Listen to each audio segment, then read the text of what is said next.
going to go to the south coast because it's Brighton versus West Ham. Brighton at plus 155, West Ham at plus 175. The under or overs at 2.5. Couldn't believe this is 2.5 at minus 115. Brighton have been absolutely on fire. West Ham as strong as oxes, and they had a massive fill up last week by holding Man City as well. Draws at plus 245. Stinch, I see goals in this game as well because normally last game of the season, two teams not really got a lot to play for. They create goals. Yeah, fully agree. The only thing holding me back was I just can't seem to get Brighton right. But yeah, I think the goals-based bet is the way to go. You're right, because we're at the end of the season. And also in this game in particular, this game is basically based on all the odds on the weekend matches. This is the second least likely game to have over 2.5 goals. So all the others, over 2.5 is heavily, a lot shorter. Most of the lines are at 3. So being able to back the over 2.5, I think does make sense. You could just call this Team A v Team B last day of the season. Yeah. And I think long term you would make a profit going down that route. I think both teams can be really proud of the season that they've had. West Ham, they've managed to sustain what they started last season, and under Moyes, they've had a fantastic run in Europe, and they managed to juggle it with not a huge squad either. So it'll be interesting to see what they do next season during the summer in the transfer window, and then how they continue next season. Brighton currently sat in 10th. I think that might be their highest ever position they finished, and you'll know better than me, Flash. But for years and years, they played at a terrible stadium, and they're all just trying to survive, let alone trying to survive as a club, let alone actually try and be successful in some way. So their fans are going to be having I think a bit of a party. So yeah, just more of the same really, lots and lots of goals. I wouldn't want to bet on either team to win, but that over 2.5 is the one that screams to me here.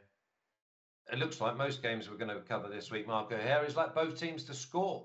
I mean, again, if we see a 0-0, then someone hasn't got something right. Brighton, I think they won 3 games in 20, but they were playing really well. Now they're like one of the best sides on the eye, and they're scoring goals and not actually letting many in either. So, I mean, Brighton at plus 155.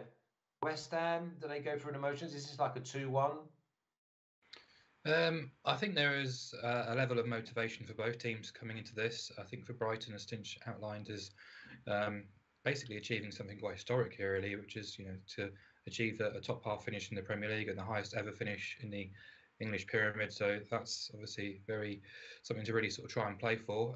Whereas West Ham, there still is an outside chance that they could qualify for the Europa League. At the moment, they're destined for the Europa Conference League, unless Man United stumble and they win at Brighton. So in theory, there's I wouldn't say plenty of motivation and plenty to play for, but there's at least something there on the line for both of these two teams. So yeah, I'm expecting a decent game. Both teams, as we've talked about, have performed well above expectations this season.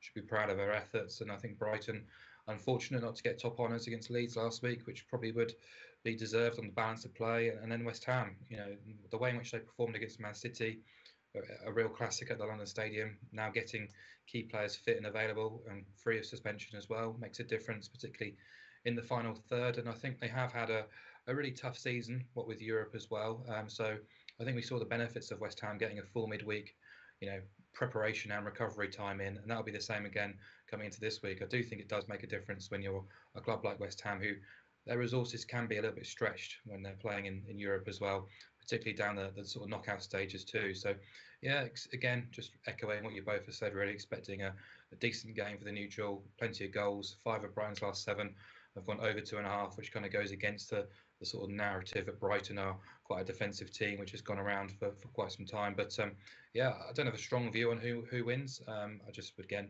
go down the goals route, and I think the 2.5 line is absolutely fair enough to go overs with.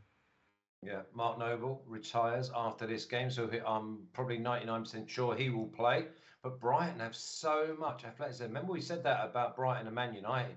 Brighton have got so much movement, so much strength, and listen, some of these players, they could get big moves to other. I had the left backs, not one of the top 4 or 5 sides. I do not know.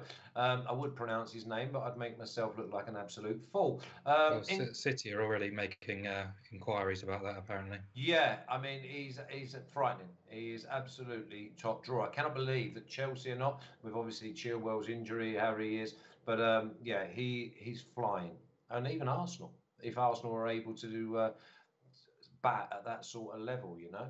Okay, official pick, because I'm on my own, I know, but I know the boys do agree. I'm not complicating this at all. Over 2.5 goals, -115, and run away and hide.